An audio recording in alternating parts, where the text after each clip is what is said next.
Babe, can you see? Yes, sir. Okay. I might want to turn it down just a little bit, Carrie. It's probably a little loud. A little. Yeah, that's good. Yep. Good. Good. You're the best. So how's everybody doing tonight? Yay. We're here. Miss Janine, doesn't she play so beautifully? Let's just give her a hand.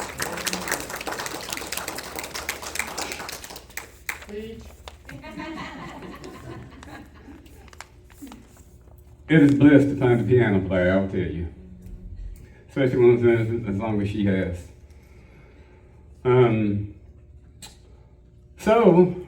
You probably thought you was getting rolling tonight. Surprise! I want you to do something. I want you to look at your neighbor, and I want you to tell your neighbor, neighbor, I love you, and there's nothing you can do about it. Neighbor, I love you. There's nothing you can do about it. Hallelujah. I love you and there's nothing you can do about it. So I've changed this message 3 times since a week and a half ago, and the Lord really poured this into my heart. And I think if you listen to the message, that everybody here has been in this place and time in their life, and you will really be able to take something out of it. I want to preach something that I think that you will be able to take out and will be able to apply to your life. That when you get that place and time in your life, that you can actually say, I remember that. I remember hearing that somewhere. I remember seeing that in the Word of God, and I can use that through my struggles to be able to help me. Amen? Yeah. So how many of y'all have had some storms at your house over the past couple of weeks? Oh, yeah. Every day. How many's enjoyed the heat wave? Not. How many's ever been to the air flying and experienced turbulence during that airplane ride? Yeah, talk about that right there. Look at the hands in the room. So, thank God that we're safe from all those things, right? Amen. That's happened to us before, and we were actually going to Alaska. And we had to do some praying in the air because Alaska, when you come back, it's a night flight home. And the last trip that me and the wife had taken to Alaska, we experienced some turbulence within that storm. Anybody remember the A team back in the 80s? Okay, you remember B.A. Baracus? I'm B.A. Baracus, and that's how I take flying. You just about got to knock me out to get me on the airplane. That's true. But when we were flying through that storm, the next morning, I could still see the lightning out there, and I said, Lord, it's raining hard somewhere. But once we got up above that cloud, I could see the sun shining, and I came to tell you tonight that on the other side of the clouds, the sun is still just a shining. Right. Look at your neighbor and say, neighbor, I got a promise that everything is going to be all right. I got a I don't remember what promise you said, that so everything's going to be all right. I can't promise you things to be right though. So I want to talk tonight, just a few minutes, forgive me, about the rain. You shouldn't be lying up there. Yeah, that's right. There was 2 things, really 2 thoughts that the Lord dropped in my spirit, and I really feel compelled to release this to you so that your faith can get attached to this word. And what God wants to do is rain on every heart in every field through every season. How many know that drought seasons are over? I didn't get no help on that one. I'll say that again. The dry seasons are over. No, it don't feel like it. Mm-mm. Salmon does have an expiration date. If weeping only endures for a night, then joy comes in the morning. So we should always be thankful for the promises of God. I want to talk tonight about the goodness of God and the reign of God.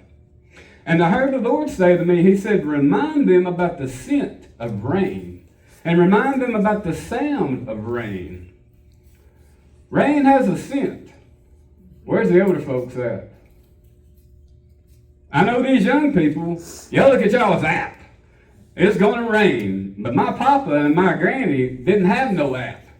We would walk out on that back porch, And my papa would say, I smell rain. Yeah.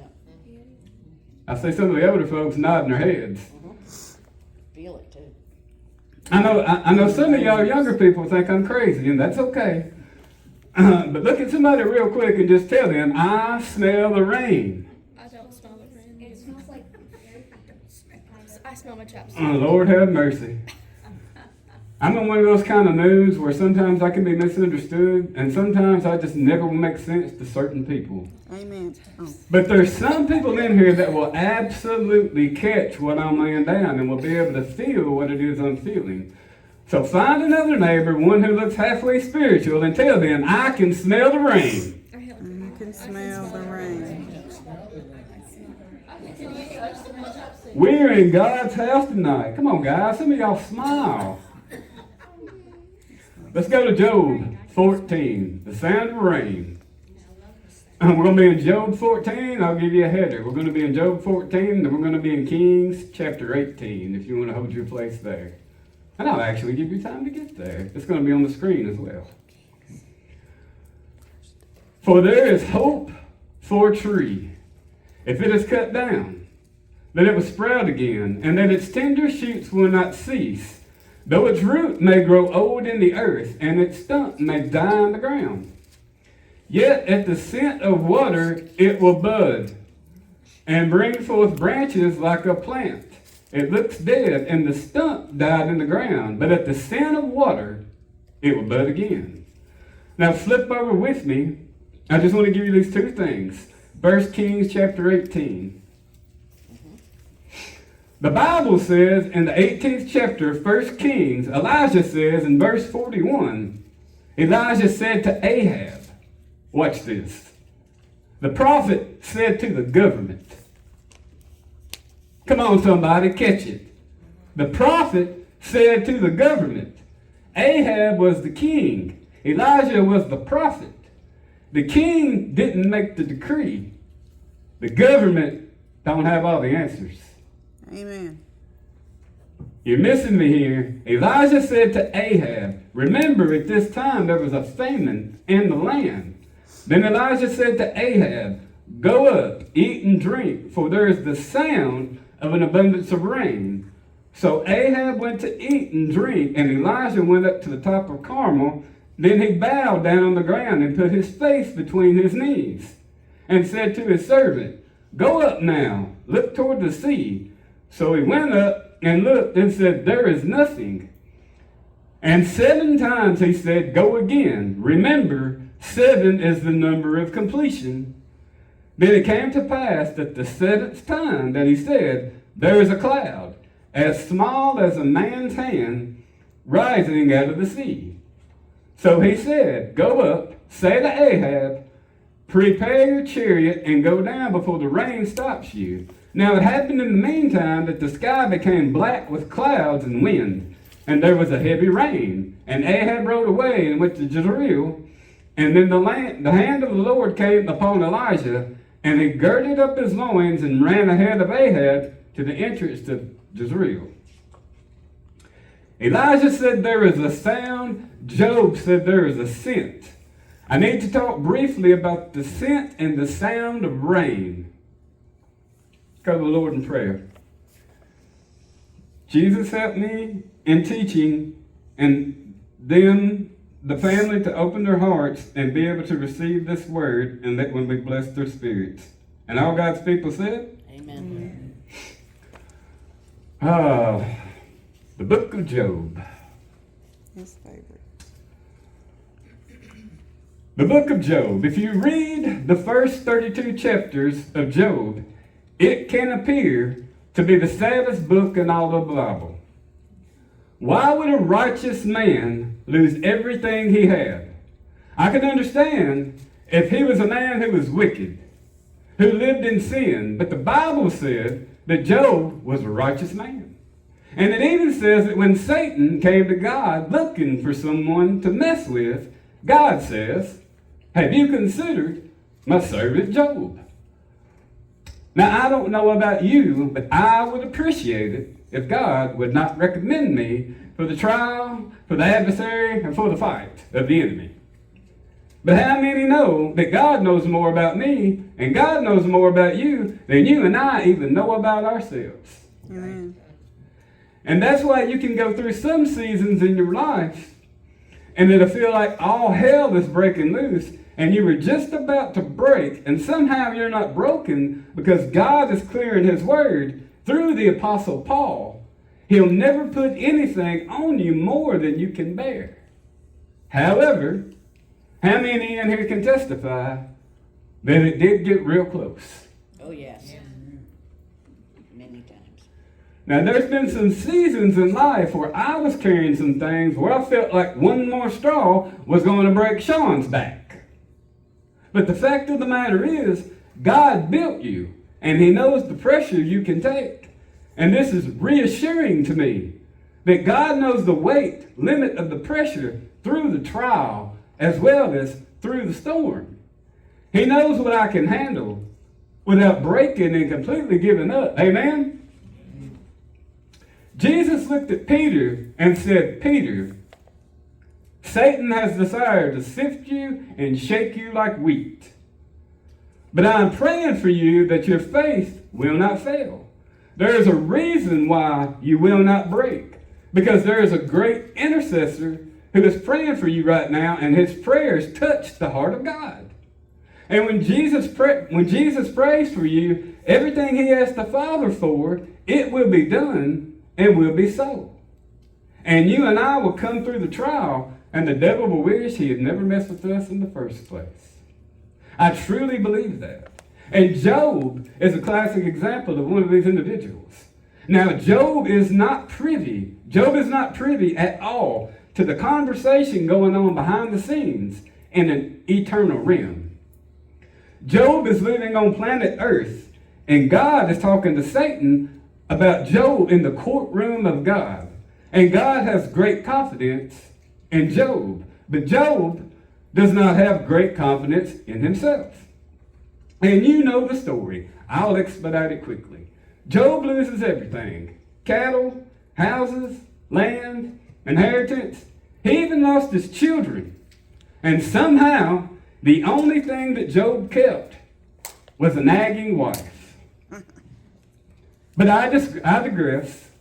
He kept his wife, and his wife is the one who came in one day, and I think we often can misinterpret this passage and label the wife of Job as someone that is disconnected and aloof, and she doesn't love God. But really, what I think his wife was trying to do was to get him to die. So in an act of mercy, he didn't have to suffer anymore. She came into Job's presence and says, Job, why don't you just curse God and die? Now that's absolutely horrible advice. But maybe from her view, Job had already suffered so much that she wanted his suffering to just end. I want to tell you today that your suffering and your struggles someday are going to end. But taking your life and turning your back on God is not the way to end your suffering. Job, if he teaches us anything, it's that perseverance eventually pays off. Amen? It is that faith that goes through fire, that faith that can be tested. That faith that can be tested is a faith that can be trusted. Even when we don't feel like we're going to make it, God knows if we would just keep trusting, he's going to see us through. And right in the middle of Job's dilemma, right in the middle of Job's pain, he's lost his family, he's lost his inheritance, he's lost his cattle, he's lost his home, everything he had. They took from him. It was gone. It was robbed from him. And right in the middle of all of it, he puts this one little passage of scripture in this 14th chapter of Job. I think Job here is talking out of his pain. He's talking out of his situation. And somehow, having lost it all, and somehow hearing voices say to him, just get up and die. Somehow, in the middle of it all, Job musters the faith and the strength to utter some of the most hope-giving, life-giving words found in all the Bible.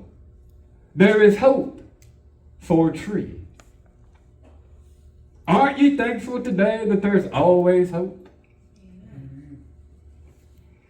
Have you ever come into a situation where the enemy was trying to make it so dark and so grim and so bearing down on you so bad that he wanted you just to say, I have no hope? I want to tell you, if anybody could have been there, I would say it's Job. He lost it all. And yet your Bible says in the 14th chapter of Job, he utters these words. There is hope for a tree. That even though it's cut down and the only thing left is a rotten stump in the ground, there's hope for that tree at the scent of water. The approaching of rain, the coming of rain, the arrival of rain, the getting close to the rain. If I can just live long enough to keep my hope, God is going to do something amazing on the other side of that. Amen? That's right. Listen, I know in Proverbs 13, the Bible says that hope deferred makes the heart sick. But when God gives an answer to a situation, that's actually what brings life. That's what brings joy. That's what will actually pull you out of a mess that you're in. What I want you to hear me say is that there's some people in this room listening to me. In life, sometimes you will feel like you've come to a situation and there is just no hope. But I want to tell you that God is speaking to us through the book of Job today. And he's simply saying this: if you can just hang on, if you can just smell the coming of the rain of God's goodness, everything in your life can absolutely shift in one moment when God's rain falls on your field. The only thing that will disqualify you from rain is losing your expectation and the ability to say, I smell the rain that is coming. I'll never forget going to my grandpa and grandma's house. And we didn't have all these fancy things that these kids have today. It would be 85 degrees in my grandmother's house. Grandma over there freezing. But they just had some of them old chairs outside. And they didn't even rock. They just bounce. It's like bad, uncomfortable metal chairs. Jeff, you remember? West Virginia had them, yeah. And we would just go out on the back porch because it was so hot inside on a summer day you couldn't stay. We'd go out and we'd just bounce in those chairs. And I remember when it was getting dark, the sky would get dark and my papa would say, I'd smell rain. I'd say, that's it. I don't even know what he's talking about. I always thought he was kind of weird. But how do you possibly smell rain? But rain does actually have a scent. And here, just like Job, what I'm getting ready to tell you is even the dead things in your life will wake up when you smell the rain of God's presence getting close. This is why you cannot give up on God. Because if you stop reading Job in chapter 20 or 25, if you stop reading Job there, you may be tempted to believe that God is aloof and disconnected and has no clue what anybody's going through, right? And even if he knew, he doesn't care. How could he let me possibly get in this mess? I haven't done anything. Let me have to clarify something. God will never put anything more on you than you can bear. And if you say, I can't bear one more thing, I'm going to tell you right now, if another thing shows up, you have to trust. You have to trust that God knew that thing was coming, and he built you so that you would not give up. He built you so that you would keep the faith. And when he built you, he knew he would have to intercede for you because there would be seasons in your life where you would get so shaken, you would get so disconnected, you feel like from trusting in God. And when Job's wife says, why don't you curse God and die? Nobody would have blamed Job for cursing God. Because all the outside influence Job had. That influence made it seem like God was against Job. You remember the three friends? You remember the wife? This can actually sound like some church people if you're not careful, right? I didn't get no amens on that. I'm not here on the island all by myself, and that's okay.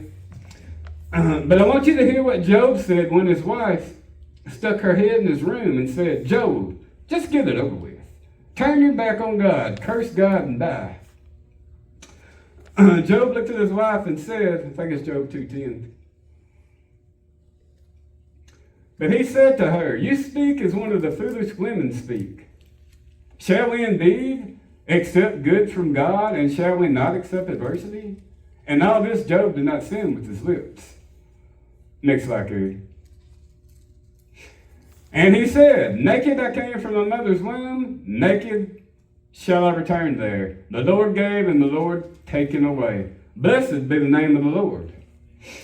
It's hard for some of us to be able to process this kind of faith. Because faith in our day is all about getting what we want, when we want, and how we want it. Amen? But real, genuine Bible faith is when you go through some things and you just can't make sense out of it. And you say, Father, I don't know where you are. I thought you would have been here by now. You've got the power to turn this thing around. You haven't done it yet, but I'm going to keep my faith truly rooted in you. I'm going to keep on trusting the Lord. I'm going to believe that at the scent of water, my dead life is going to breathe and be able to live again. He said that in chapter 14, and it took some time before it materialized. But if you read the last 7 to 8 chapters of the book of Job, Job don't end like it began. And Job is about to get double for all his trouble. Religion will tell you that all you got to do is keep trusting. It'll keep pulling you on a carrot, and religion will pull you along and tell you it'll never happen. These people that have no joy, their life is miserable, and they make a living making other people's lives miserable. I'm telling you, God will see you through. They will tell you, religious people will sometimes tell you, God won't hear you. I've heard it before. God don't bless people anymore. God doesn't give people breakthroughs anymore. But I'm telling you right now, I'm a living witness that if you hold on to God, that rain will absolutely 100% come. Amen? Amen. And if you'll hold on to God, hope is coming. And if you'll keep trusting God, there is something on the other side of your faith in God that is going to bring revelation to the whole situation that you've been walking through. Not only did the rain come and favor fall on Job, but when Job, who lost all his children, Job got double the children. Job, who lost his house, now Job's got a nice house. Job, who lost all his cattle, well, Job got more cattle. And the Bible said he actually still had a great name in the whole entire land. Everybody knew Job's story. They didn't know him for the pain at the end of his life. He rocked his great-grandchildren on his knee. And he said, let me tell you about the day that my life was absolutely falling apart. But look what the Lord has done. Can somebody testify that it might not have always been easy, but God has always been good, and he has always been faithful? Amen. I don't know how he does this, but he'll send the rain at just the right time. Look at somebody and tell them, I can smell the rain. I can smell the rain. Part of our job as pastors is to bring you out of reclusivism. So we're trying to get you guys to socialize when we say that. But I've been around some people recently, and it's been raining. It's actually been raining on their field. You know what? I don't get bitter. I rejoice for them. Because if it's hitting their house, I'm in the neighborhood. Amen? Can I find one person that God has blessed? Anybody God blessed this week? Has God been good to anybody here? Yep. Has God given anybody something unexpected? Maybe God answered a prayer that you've been praying for, and God answered it all of a sudden. I can smell my package. I smell my blessing. It's on the way. Amen? My brothers and sisters, I refuse to whine when I can worship. I refuse to pout when I can praise.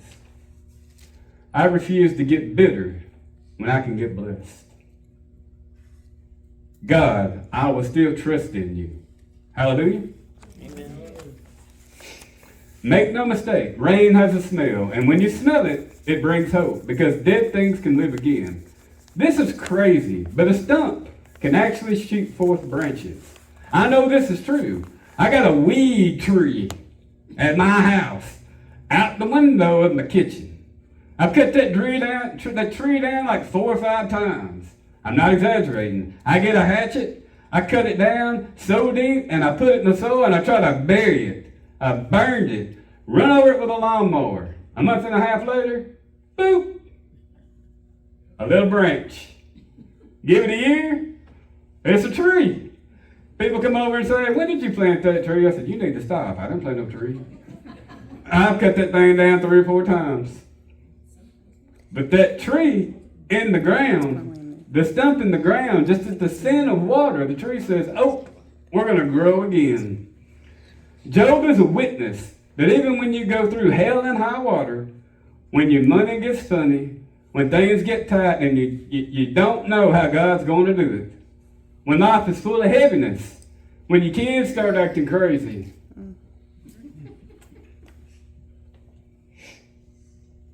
when your marriage is in a mess, when the job gets in jeopardy, you wonder what's going on. But I came to tell you, if you feel cut down, if you feel beat up, left out, or forgotten, just hold on at the scent of rain. You're coming back to life and you're going to start growing again. Somebody say amen. Amen. Not only does rain have a scent, last point, and I'll be done, but rain has a sound. What? I just lost everybody there. Nope, better, better. Now this is crazy. Think about this. Now you and I both know that rain has a sound when it's falling. But the prophet Elijah reveals that rain has a sound before it ever starts to fall. They've been in a drought for 3.5 years. And the prophet looks at the king after 3.5 years. 3.5 years of drought. How many would agree? That's a pretty long drought. Now, we don't understand that nowadays because in these days, we go into our kitchen and we turn our faucet on. What happens? Water flows. But several years ago, in Georgia, they put everybody on what they called water rations because the water source in Georgia actually dried up. Every now and then, the drought will hit so hard that you can't even water your lawn. Right. They said, turn the water off. If we see water on, we're going to fine you for watering your grass. You can't even water the grass. Stuff starts turning brown and dying. But we can't appreciate famine in our day and the understanding of rain because in our blessed society, we can go and we can channel water and put it in pipes and get it to our house and filter it. And we got water. We got no water issues. We got no issues at all. But in that day, back in that time, they trusted God for the water. I just said something right there. In that day, they had to depend and trust God for the water.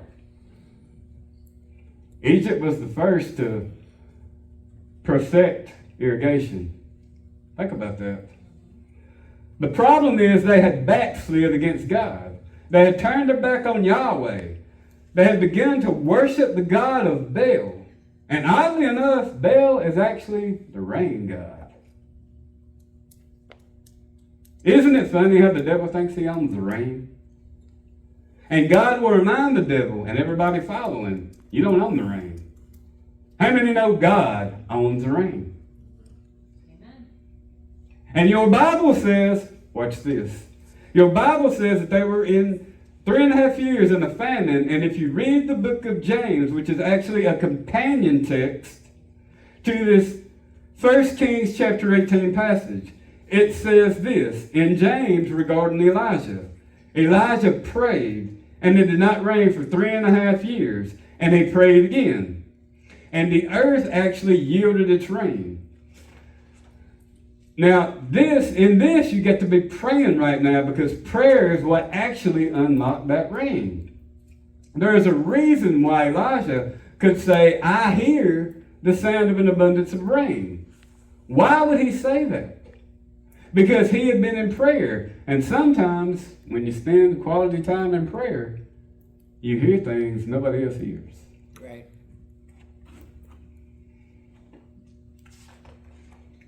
Have you ever caught a whisper that only you could hear? Yes.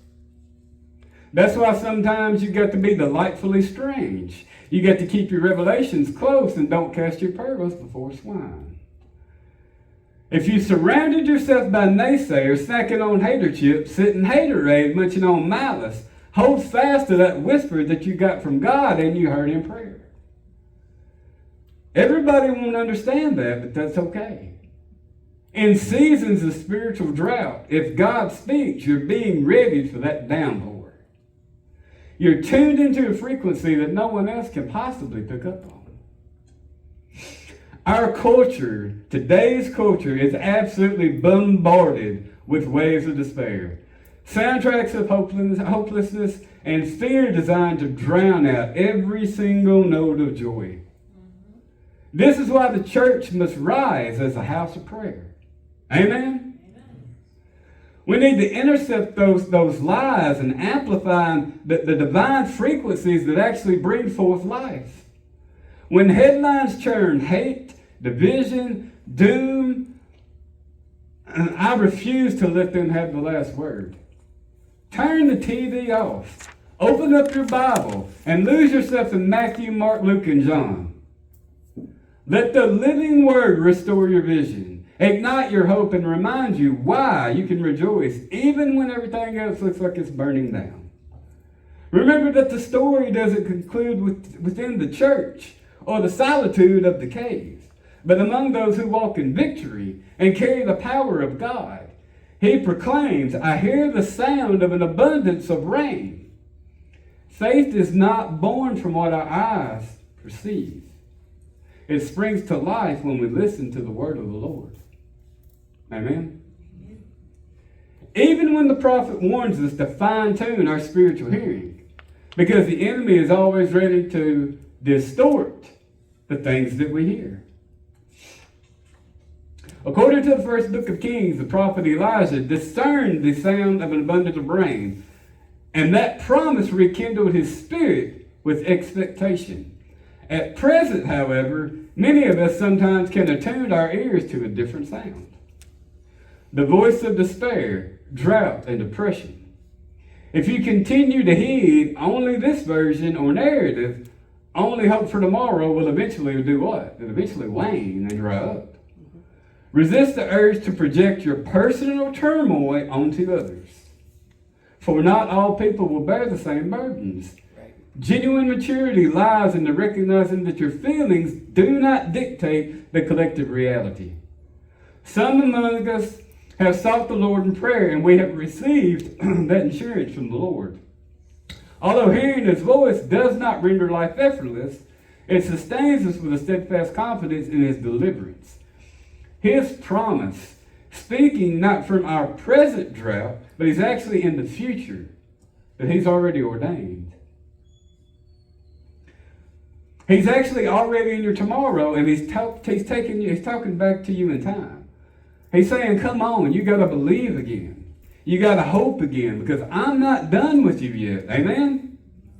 In 1 Kings 19, his hearing actually gets messed up. And Jezebel, and Ahab told Jezebel all that Elijah had done, also how he had executed all the prophets with a sword. Then Jezebel sent a messenger to Elijah, saying, so let the gods do to me, and more also, if I do not make your life as the life of one of them by tomorrow about this time. And when he saw that, he arose and ran. He did what? He ran for his life and went to Beersheba, which belongs to Judah, and left his servant there. But he himself went a day's journey into the wilderness and came and sat down under a broom tree. You got old King James that says cedar tree. And he sat down under the broom tree, and he prayed that he might die, and said, "It is enough. Now, Lord, take my life, for I am no better than my fathers." When she said it first in Kings 19, she said it, Elijah saw it. Read it. Jezebel said, "By this time tomorrow, I'm going to kill you." And the Bible says he actually saw that thing. How do you possibly go from hearing rain to seeing hopelessness in your tomorrow? What is Jezebel? It's a demon spirit. How do you go from hearing rain to seeing hopelessness? You listen to the voice of that demon spirit, right? Do you know how many people listen to demon spirits on their way to church? Think about it. Do you know how many people listen to demon spirits on the radio? What is music? Depends on what type of music you listen to, doesn't it? Because those spirits can make us sing in harmony, and they can also have the opposite effect, right? You can go from AC/DC to Lauren Daigle like that, and your mood can change with both types of music. But don't listen to those voices when they come in. Those voices, what they do is they creep in your mind, and you don't even detect really that they're trying to rob you of joy, rob you of peace, rob you of, intimacy in your marriage, or rob you of your finances or your blessing. You're listening to stuff that didn't come by the way of God. Some things in life are just not godly. And influence is a very, very, very powerful thing. Why do you think Paul, the Apostle Paul, over and over and over again, he talked about what? You heard me say this 1,000 times. Protecting what? Protect your mind. Guard your mind. Because this eventually influences what? Everything else. So I'm going to tell you what you got to do. When Elijah saw Jezebel's plan, Scripture said he fled into the wilderness. 40 days of running until he reached the cave. And then God asked him, check this out, don't miss this. Not in consolation. What? Not in consolation, but actually in confrontation. What are you doing here? You would expect God to comfort him in his weariness, right? To show pity. God did not do that, because the cave is not where the prophet lives. So why are you in the cave today? Why have you camped out there and made it your address and told people, if you're looking for me, I'll be here? Saying, my life may be falling apart. I'm out of all my hope. Tomorrow doesn't exist. I'm just going to hang out and I'm going to survive in the cave. That's exactly what Elijah tried to do. But God reminded Elijah, you are a prophet to the nations. And he said, come out, stand on the edge. Then the wind blew, the earth shook, and the Bible says that fire fell. Sounds like a revival, don't it? Sounds like a spiritual spectacle. But 1 Kings 19, wind, earthquake, fire, but God wasn't in any of that. He wasn't in the fire, he wasn't in the wind, he wasn't in the shaking. Why? Because sometimes we chase external manifestations, but we ignore the internal compass that actually hears the true voice of God. We follow culture instead of our calling. Sight instead of our spirit. Sensation instead of revelation. Scripture says that Elijah actually wrapped his head in a mantle. Why? Because God was recalibrating him. Have you ever had to go and get in your prayer closet and shut the door and just tone everything else out? Yes. Do you remember the blessing that you got from doing that? Just spending those quality couple of minutes with God. He was trying to teach him to stop looking for God in what he could see with his natural eyes and hear with his ears, and start listening for the still small voice, the one that moves mountains and will actually shape generations. The one that will strip everything down. God is calling his prophetic church to be able to shut out the noise and wrap their mantle around their eyes and actually be able to rediscover Him. Not in wind, fire, earthquake, but in what? I told you earlier, in a whisper. In that whisper.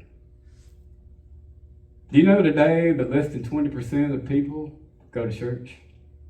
Think about that. 20% of folks actually go to church and attend. That's scary. It's especially scary when I think about it. I have kids that are going to grow up in that generation, right? So sometimes we have to refocus and recalibrate those things. Hearing rain before you see it. Do you know how you hear the rain? You don't see it first. You hear it. Today's American church has become reactive, responding to what we see in culture, but prophets aren't called to echo culture. They're called to declare heaven's perspective. Sometimes church becomes about production. It'll come about, what kind of music do you listen to? What kind of hymns do y'all sing? Do you sing hymns? What kind of pews do you have? Do you have chairs? What version of the Bible do you use? Is it going to be a smoke show? Are you going to have 18 people up here singing, doing specials, not choir? I don't clarify. But doing those things, church, in a sense, can become about production. So we need that divine walk with God. So when drought hits his land, you won't say, well, I guess it's going to last forever. You'll rise up and declare, that devil is a liar. I've been in my prayer closet. My family will not be destroyed. My children will not be manipulated and steamrolled. My marriage will absolutely not collapse. My culture will not be lost. I've heard the voice of the Lord. And what did I hear? I heard the sound of an abundance of rain. Not fear, not defeat, not death. I heard rain. Amen? Amen. A holy, holy rain. Talk about the cloud the size of a man's hand. When Elijah's servant climbed the mount 7 times, can you imagine the frustration? His joints ached. His faith was tested. You think he was tired? Yes. He's probably tired. He kept climbing. Why? Because he was connected to someone who could hear God. And when you stay close to people who carry a prophetic ear, your faith won't collapse. Even when your eyes haven't yet seen, what your spirit has what? Heard. On the 7th time, the servant saw a cloud the size of a man's hand. Not a thunderstorm, not a sky split open, just a whisper of moisture in the dry sky. And Elijah shouted, "Hurry, Ahab, it's about to explode." Somebody needs to shout over the small thing. You don't need a massive breakthrough to be able to praise God. Just one sign, just one cloud, just one blessing. Because little is much when God is in it. Despite not the day of small beginnings. God is about to turn your minor moment into a major move. And it's going to happen, and it's going to happen fast. If you'll just keep faith in God. Get that intimate time. Spend time with God. Remember, there's 2 mountaintops. You spend twice as long on the mountaintops as you do in the valleys, right? So who in here is able to give God praise for that? The blessings in your life. Amen? Amen. Brother Tony Clark, would you dismiss us in prayer?